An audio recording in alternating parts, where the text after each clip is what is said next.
இப்ப மாண்புமிகு எதிர்க்கட்சி தலைவர்கிட்ட 2-3 வீடு இருக்கு. ஆனா அரசு பங்களால இருக்கிறார்ல. நீங்க உங்களுடைய தேர்தல் பத்திரத்துல கார் இல்லன்னு சொல்லலாம், வீடு இல்லன்னு சொல்லலாம், 10,000 ரூபாய் பணம் இருக்குன்னு சொல்லலாம். இல்லங்க வெற்றி கழகத்துல யார் யாருக்கெல்லாம் கார் இருக்காங்களோ நாங்க யாரும் போய் கார் கேட்க போறது இல்ல. இதுதான் எங்களோட நிலைப்பாடும் அதுதான். இதுதான் எங்களோட நிலைப்பாடும். எங்க கிட்ட 2-3 கார் இருக்கு. நாங்க போய் சட்டமன்ற உறுப்பினர் கார் கேட்க போறது இல்ல. நம்ம மன்னார்குடி எம்எல்ஏ சொன்னாரு என்கிட்ட 4 கார் இருக்கு. ஆனா என்னுடைய தனிப்பட்ட கார்ல போகும்போது அரசு அதிகாரிகள் முன்பு அரசு கார்ல போனா நான் வந்து ஒரு மரியாதை இருக்கு. இப்ப மாண்புமிகு எதிர்க்கட்சி தலைவர்கிட்ட 2-3 வீடு இருக்கு. ஆனா அரசு பங்களால இருக்கிறார்ல. அவர் லெட்டர் என்கிட்ட தான் கொடுத்தாரு. பொதுப்பணித்துறை அமைச்சரா என்கிட்ட தான் கொடுத்தாரு. எனக்கு அரசு துறையுடைய பங்களா வேணும்னு கொடுத்தாரு. உடனே நம்ம கேட்க முடியுமா? மாண்புமிகு எதிர்க்கட்சி தலைவருக்கு 2-3 பங்களா இருக்கு, அதனால அரசு துறை பங்களா வந்து கொடுக்க மாட்டோம்னு சொல்ல முடியுமா? எங்களுடைய முதலமைச்சர் சொன்னாரு, அவர் கோரிக்கை கொடுத்தாரு, உடனடியா கொடுத்துருவோம்னு சொன்னோம்.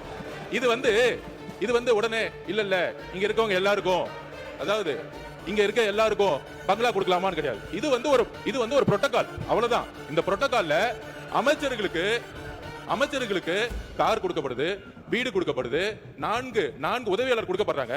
அப்ப சட்டமன்ற உதவியாளர் கிடையாது, சட்டமன்றங்களுக்கு வீடு கிடையாது.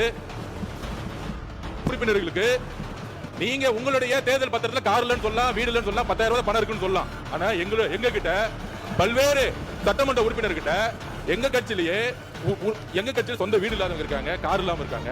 அது மாதிரி மற்ற கட்சிகளையும், ஜாவேகா மட்டும் இல்ல, எல்லா கட்சி கம்யூனிஸ்ட் தோழர்கள் அங்கிருந்து வராங்க. அந்த மாரிமுத்து அண்ணன் கிட்ட கார் கிடையாது. இதுதான் கம்யூனிஸ்ட் தோழர்களுடைய நிலைப்பாடு. அப்ப ஒரு அறிவு பெறும் பொழுது இந்த கட்சியோட சட்டமன்ற உறுப்பினர், இந்த கட்சியோடைய உறுப்பினர்கள் அறிவிப்பு வராது. முதலமைச்சர் பொதுவா எல்லோருக்கும் ஒரு அறிவிப்பை கொடுக்கிறாரு. அதுல தமிழக வெற்றி கழகத்தோட நிலைப்பாடு ஏற்கனவே கார் இருக்கவங்க அப்ளை பண்ண மாட்டாங்க. இதுதான் நிலைப்பாடு. இது எல்லா கட்சியோட நிலைப்பாடு அப்படிதான். ஆனா அறிவிப்பு தனி செயலாளர் அறிவிப்பு, ஒரு சட்டமன்ற உறுப்பினர் 3 லட்சம் மக்களை போய் பார்க்க வேண்டிய நிர்பந்தம் இருக்கு. அவரோட தொகுதிக்கு போக வேண்டிய நிர்பந்தம் இருக்கு. ஊர்ல இருந்து வர வேண்டிய நிர்பந்தம் இருக்கு. அதனால இது ஒரு உரிமையா பண்ணிருக்காரே தவிர இதுல ஆடம்பரம், காருங்கிறது ஆடம்பரம் கிடையாது. மக்களை சந்திக்கக்கூடிய ஒரு தேவை. ஊழல் இல்லாத சட்டமன்ற உறுப்பினர்களுக்கு கார் இன்னைக்கு தேவை. மக்களை பார்க்க போனோம். அதுதான் நாங்க பதிவு பண்றோம். செய்திகளை உடனுக்குடன் தெரிந்து கொள்ள யூடியூப்ல சப்ஸ்கிரைப் பண்ணுங்க, Facebook, Instaல ஃபாலோ பண்ணுங்க.